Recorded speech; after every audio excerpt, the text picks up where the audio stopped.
जय जगन्नाथ जय Bharat PNP education तम मानकर स्वागत। आज आम जानवाक जाऊँ भारतर आउ तीनोटी अनुष्ठान संगठन बा संस्था विषय आम यही वीडियो माध्यम जानवाक जाऊँ। से संस्था मान स्थापना केबे क्यों को अध्यक्ष थे वर्तमान किए अच्छा और तार मुख्यालय कौटी अच्छी जहाँ परीक्षा पॉइंट ऑफ व्यू रे आम महत्वपूर्ण ताहा आम यही वीडियो माध्यम जानवाक जाऊँ। तो ताहा हेले आम आरंभ करवा। प्रथम आम कौन जाना नाबार्ड विषय। तो नाबार्ड बोले कौन? नाबार्ड अर्थ है नाबार्ड हूँ national bank for agriculture and rural development. ताहार फुल फॉर्म तुम जाना कथा रेडी थो परीक्षा रे केबे पचारि दे पारे। आम ताकू ओडिया रे कहि परिबा राष्ट्रीय कृषि और ग्रामीण विकास बैंक जार स्थापना केबे हितिला? तार स्थापना होतिला 12 जुलाई 1982 तार स्थापना होता कहार नाबार्ड नाबार्ड मुख्यालय कौटी अच्छी? नाबार्ड मुख्यालय अच्छी मुंबई रे। मुंबई कौटी तुम जानी मुंबई तो महाराष्ट्र रे अच्छी।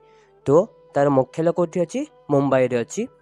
आउ एहाकू गोटे कमिटीर सिफारिश रे कराइथिला ए संस्था को। से कमिटीर नाम कौन? से कमिटीर नाम था सीवी रमन कमिटी। तो सीवी रमन कमिटीर सिफारिश रे बा अनुरोध रे एही अनुष्ठान बा संस्था को कौन स्थापना कराइथिला। यही अनुष्ठान उद्देश्य कौन थिला? ग्रामीण विकास करवा। ग्रामीण विकास कहले आमे कहि परिबा ग्राम कृषि उद्योग हस्तशिल्पर विकास करवा। एथिरे प्रथम अध्यक्ष किए थिले? एथिरे प्रथम अध्यक्ष थिले एही संस्थार एम रामकृष्णाय थिले। एथिर प्रथम अध्यक्ष थिले। प्रथम महिला अध्यक्ष के रहिथिले एथिरे? एथिरे प्रथम महिला अध्यक्ष थिले रंजना कुमार थिले। एथिरे प्रथम महिला अध्यक्ष और वर्तमान अध्यक्ष अछंती एथिरे श्री साजी के भी एथिरे वर्तमान अध्यक्ष अछंती। तो यह थिला आमे नाबार्ड विषय जानिले जहाँ आम परीक्षा महत्व बा जहाँ आम परीक्षा पचारि पारे ताहा आमे वीडियो में जानिले नाबार्ड विषय। तापर आमे जानिबा एक अन्य संस्था विषय जाना है फेसाई जहाँ को आमे कहू food safety and standard authority of India jar स्थापना केबे हितिला?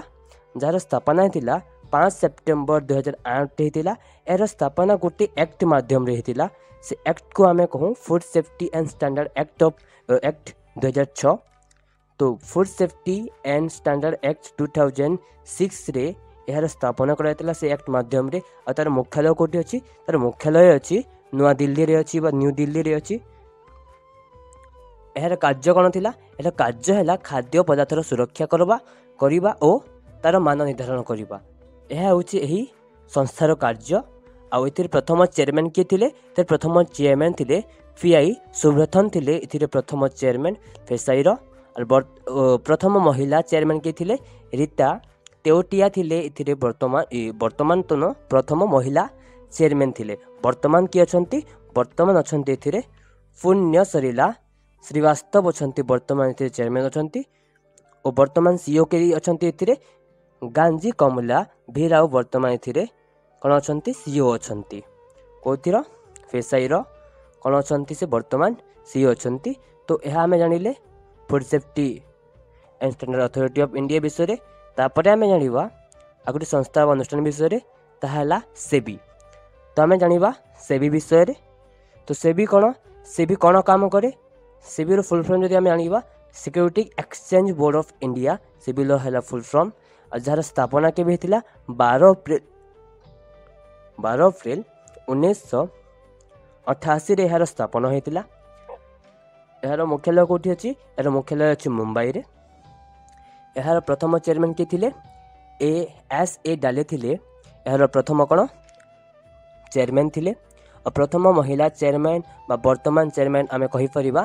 तो प्रथम महिला चेयरमैन और वर्तमान चेयरमैन होउछंती माधवीपुरी बुच।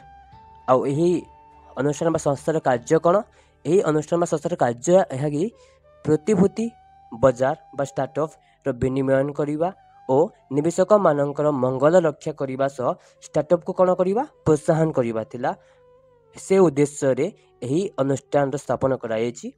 आउ यही अनुष्ठान सब स्टार्टअप मान को कौन करे? ये सब स्टार्टअप अच्छी तार कौन करे? निरीक्षण करे ताकू सुचारू रूपे चलाइबा चेष्टा करे। सेंसेक्स और निफ्टी को मध्य कौन करिथाए? रेगुलेट करिथाए। तो यह थिला आज पई। जदि तुम वीडियो भल लगी थाए ताहले लाइक शेयर कमेंट करबा न भूलिबे और यही चैनल सह जोड़ी रहिबा मध्य न भूलिबे काहेकि ना एही चैनल रे आउ एमिति अनेक गुड़ाई वीडियो आसिबा को जाउछि जहाँ तुम परीक्षा पई महत्वपूर्ण और तुम परीक्षा निश्चय किछिटा क्वेश्चन साहाय्य करि पारे। धन्यवाद।